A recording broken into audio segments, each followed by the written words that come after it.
She stayed in Seoul. Not with fanfare. Not with a grand announcement or a ceremony of it. She emailed the university's international office on a Thursday morning, in her apartment, wearing yesterday's socks with a half-eaten piece of toast in her hand, and requested a one-semester extension on her research visa. Her supervisor, a small meticulous woman named Professor Yoon who communicated almost entirely in raised eyebrows, approved it within 24 hours and asked no questions.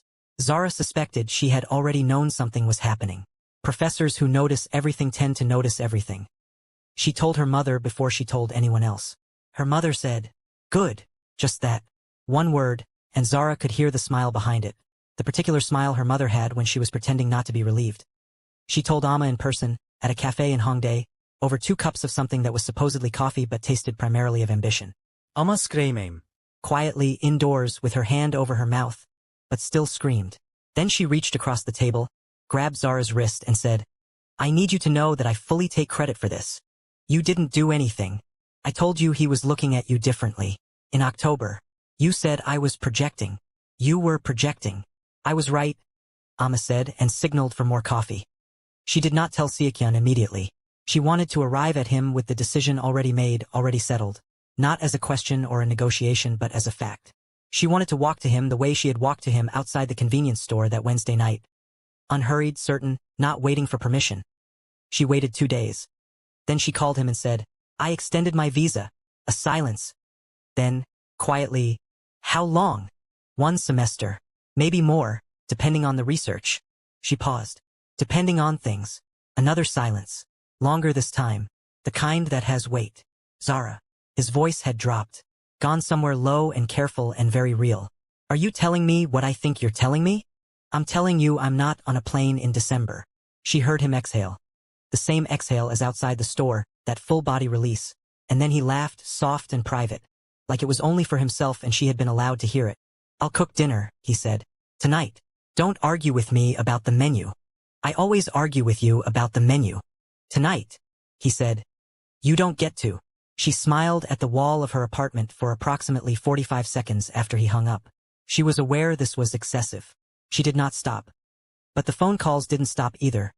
She learned about them gradually, not from Seokhyun, who said nothing, but from the particular quality of his silences over the following 2 weeks. The way he would go somewhere behind his eyes mid-conversation, then pull himself back. The way his jaw would tighten when his phone lit up and he turned it over. He was not a man who hid things carelessly. But he was carrying something, and she knew the shape of it the way you know the shape of weather before it arrives. She waited, because she had learned by then that Seokhyun was someone who would arrive at a thing in his own time, and rushing him only pushed him further inward. He was not evasive. He was careful. There was a difference, and she respected it even when it cost her something. It was a Tuesday night, very late. They were in his apartment, her on the sofa with her laptop, him at his drafting table with the focused stillness he had when a project was giving him trouble. The city outside was doing its usual thing. Alive and indifferent, he said, without turning around. "My father knows about you." She looked up from her screen. "He's known for about 3 weeks." She closed the laptop. Slowly. "Someone told him?" she asked. "My cousin." He set down his pen, turned in his chair to face her but stayed where he was. Some distance between them that felt intentional, like he needed to be able to see her whole face but not be too close to it yet. She wasn't trying to cause trouble. She mentioned it at a family dinner. She didn't know it would. He stopped. Tried again. She didn't know how he would react. How did he react? Seokhyun looked at his hands. That was answer enough. "He called you 4 times. She said. He looked up fast. "I saw the screen once," she said simply. "I didn't ask because I thought you would tell me when you were ready." Something moved across his face. Something that looked like gratitude and like being seen and like it almost hurt to be both at once. "He wants to meet me," he said. "He's been very clear about what he expects from that meeting." "Does he know what you expect from it?" "A beat." "No," he said. "Not yet." She got up, crossed the room, didn't make it dramatic. Just stood in front of him, close enough that she could see the particular line between his brows that appeared when he was holding too many things at once. "Seokhyun," she said. "Look at me." He looked. "I'm not fragile," she said. "Whatever his opinions are, they're not going to break me. But I need to know if they're going to break you." The words landed. She watched him receive them. He reached up and took her hand, held it in both of his with a steadiness that said more than anything he could have arranged into sentences. "They're not," he said. She studied his face for a long moment. The way she had learned to read him. The things that moved across the surface, the things he kept beneath. Okay, she said. Okay, he repeated. Softer. She sat on the arm of his chair and he shifted to make space for her without being asked. A small, automatic thing, the kind that accumulates into something enormous over time without either person noticing until one day they look up and realize they have built something. She leaned her shoulder against his. He went back to his drafting table and picked up his pen, but his other arm came around her without ceremony, like she was simply part of the geometry of where he was working. She opened her laptop again. Outside, Seoul kept moving. His father's name was Kwon Jae-won, 61 years old, a civil engineer, retired. From a family that had opinions about most things and expressed them with the specific brand of authority that comes from having been right about enough things in the past to become overconfident about everything else. Seokhyun was his only son. She found this out not from Seokhyun but from Amma, who had developed what she called a harmless interest in Korean family dynamics, and what Zara privately called an obsession with Seokhyun's entire genealogy. Only son, Amma said, across the same Hongdae cafe, with the gravity of someone delivering a medical prognosis. Zara, do you understand what that means? I understand what it means. The weight of expectation. The specific way Korean fathers talk to only sons. Amma. I watched 12 dramas to prepare for this conversation. I'm aware. I'm saying this not to scare you, Amma said, but because I love you and I want you to know that you are walking into something that requires a very specific kind of patience. Zara looked at her. I've been black and a woman in academic spaces since I was 17, she said. I know something about rooms that were not built for you. Amma was quiet for a moment. Then, fair point, but also 12 dramas. I have notes. Zara took Amma's notes. She read 3 of them, which were genuinely useful, and discarded the rest, which were mostly plot summaries with Amma's editorial commentary inserted in parentheses. She prepared in her own way instead. She thought about her mother's voice.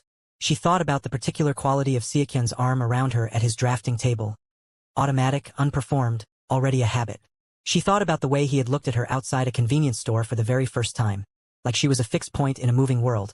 She was not afraid, she was clear.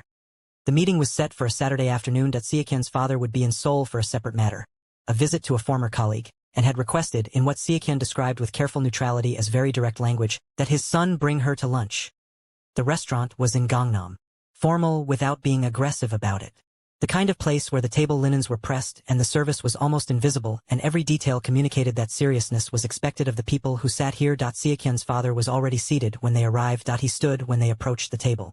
He was tall, Seokhyun's height, or close to it, with more weight in the shoulders and gray at his temples and the particular upright posture of a man who has never once considered slouching. He looked at Seokhyun first, then at her. Not with hostility, something more contained than that.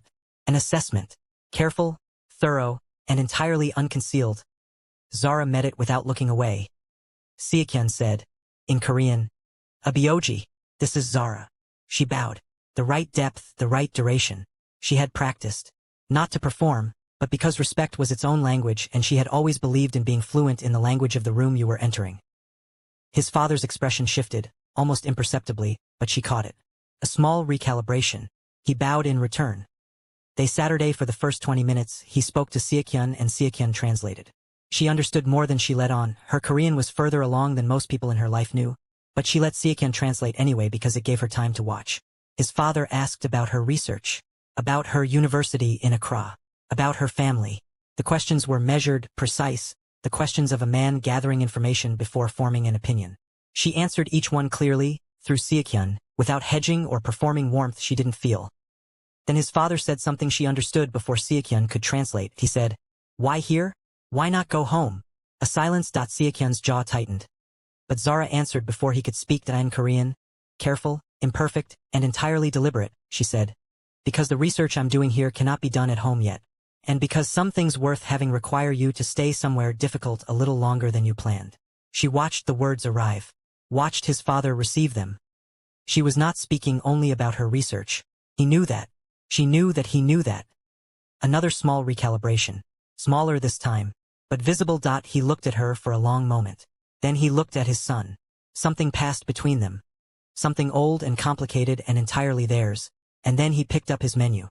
"Order the galbi," he said in English without preamble. "It's good here." She looked at Seokhyun. Seokhyun was looking at his father with an expression she had not seen on him before. Something open. Something young. Okay, she said, and picked up her menu. Lunch lasted 2 hours. His father did not become warm. He was not that kind of man, and she did not expect him to be. But by the end, he was asking her questions directly, in Korean slowly, with the patience of someone who had decided she was worth the effort, and she was answering them, and Seokhyun had stopped translating because he didn't need to. It was not a victory. It was not a defeat. It was a beginning, careful and fragile and real, the way beginnings always are when they actually matter. Outside the restaurant, his father shook her hand. Formal thing. 2 hands. He said, in Korean, something she translated in her head before Seokhyun could reach her. Come to Daegu in the new year. Not an invitation exactly, more like a direction. His father's version of one that she said, we'd like that. He nodded, walked to his car. She stood on the pavement in Gangnam and let out a breath she had been holding since approximately 10 that morning. Seokhyun stood beside her. He did not say anything for a moment, just looked down the street at his father's retreating figure with that open, young expression still on his face. Then he said, very quietly, you spoke Korean to him. A little. He noticed. I know. He turned to look at her, the way he always looked at her. Everything on the surface, nothing held back. That particular attention she had never experienced from anyone before and now could not imagine being without. Thank you, he said. Stop thanking me, she said. I'm not doing this for gratitude. I know, he said. That's why I'm thanking you. She shook her head. But she was already smiling, and he was already smiling, and somewhere in Gangnam on a cold Saturday afternoon, a thing that had been uncertain quietly became a little more certain. But here is what neither of them said out loud, standing there on that pavement. The conversation his father had with his cousin, the one that started all of this, had not been the only conversation. There had been another, one that Seokhyun didn't know about yet. One that involved his father and an old colleague in a project in Daegu that would require, if Seokhyun accepted it, that he leave Seoul for 18 months. His father had not mentioned it over lunch. He was not, it would turn out, a man who announced things before he was ready for them to be received. But the offer existed. It had been made. And Jae-won had already decided what he thought his son should do. Episode 3 is coming, and neither of them is ready for it.